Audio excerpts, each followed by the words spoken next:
Namaste everyone, welcome to Ashwin's Astrology. I hope you like my videos so far. Kindly like, comment and share the videos among your friends and family circle.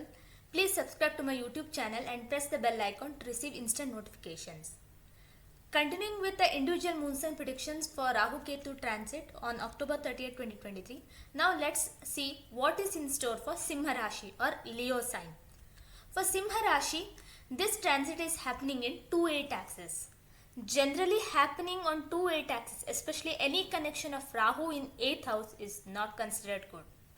He can bring, because he is also a sudden and disastrous kind of a planet, and happening in the 8th house is not, and because it is 8th house is the Randra Bhava, so it will not favor good amount of results. And that's why for Simha Rashi, even after having a benefic like Venus, who is 3rd and 10th lord in the Rashi, because Venus is not a malefic planet but it's a benefic planet, but it is malefic to this Rashi, and the Rashi Adhipati Sun itself is debilitated in 3rd house, but there is Neech Bang also because 1 and 3 exchange, and that's why this is a very tricky time period. So your Rashi Adhipati is not at a very great strength. He is in the Neech Bang, but he is not at a great strength to save you. And Rahu in 8th house will bring out many secretive stuffs which you would have committed in last 18-20 months or in before that as well. So many things which you would have wrapped up in hurry, or which you wouldn't have completed properly, that all might open up and might cause you a headache now. And in Ketu's transits in 2nd house is not good for financial matters. 2nd lord in the 3rd house along with the Rashi Adhipati and the 4th lord might get you help from your younger siblings, from your mother or from any of your relatives. But that is in the long term. Rahu in the 8th house will make sure that you lose more of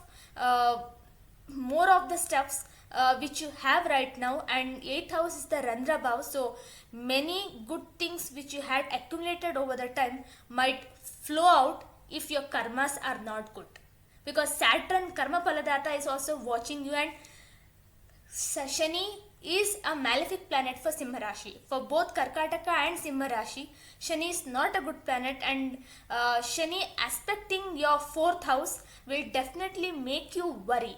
Shani is aspecting your 9th house as well as your Rashi and also your 4th house. So Saturn is definitely gonna give you more and more troubles. So you can't have a peaceful and happiness kind of a life also, because your 4th house is completely afflicted.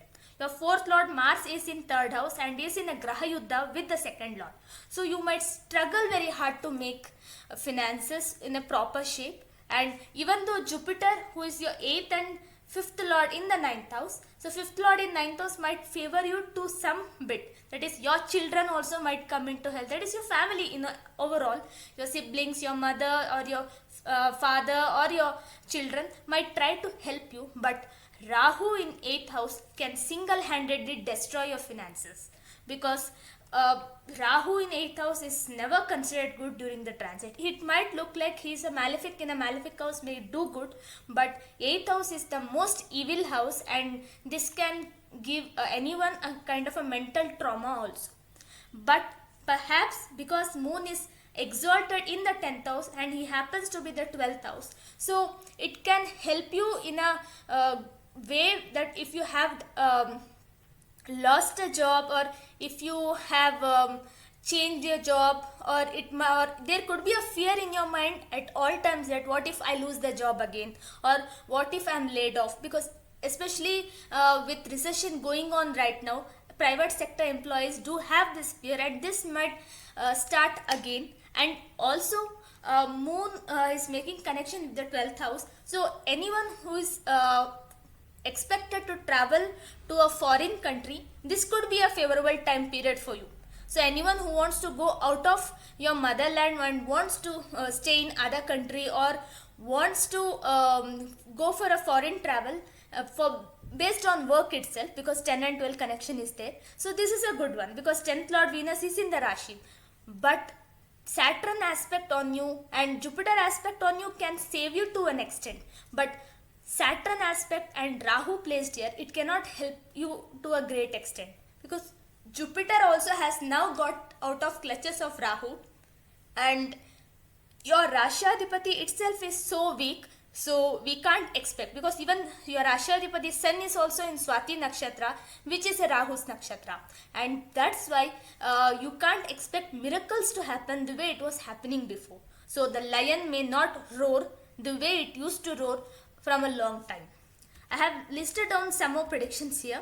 So there could be sudden loss or changes in life, and you might require a lot of efforts to get your work done. Before and all, it was very easy for Simha Rashi people to get their work done, but now it is not like that. So Jupiter aspect on your Rashi will help you to an extent, but Jupiter also is moving out of Mesh Rashi after April, and in May he will enter your Vrishab Rashi, so which will be the 10th house. So at career you might see some changes, but again Rahu in 8th house is enough to destroy that good effects of Jupiter also.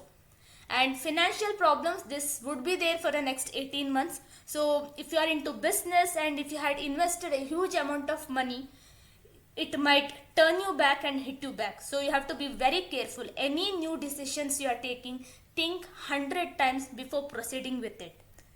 Coming to relations, 7th lord in the 7th house is a good one, but it is with Saturn. So your partner, your spouse could be bit cold and may not respond to your emotions, because 5th lord is aspecting your 3rd house and is aspected by your Rashadipati, who is very weak. And also Mars, who is your yoga karaka, is in aspect with your 5th lord. So this Mars Jupiter can help you a bit, but Saturn and Rahu are not placed in the right position, and there is no aspect on Saturn. It's the Saturn who is aspecting your Jupiter, and there is no aspect on Saturn apart from Venus, who is also kind of malefic to your Rashi. So you can't expect some great turnovers, and once Mars Saturn conjunct here, somewhere in the next year, you might see a great repercussion between you and your spouse, and that may lead into a big fight also. So relations are a bit difficult at this time period, and you have to manage it very smoothly. So you have to think multiple times before investing in anything or even managing people. So both people and money, people and pocket, both has to be taken care. So this is the predictions for Simha Rashi. So if you like the video, kindly like, share and subscribe, and also please drop in your feedback or suggestions in the comment box. Next, in the next video, I'll go with the Kanya Rashi. Until then, thank you and have a good day.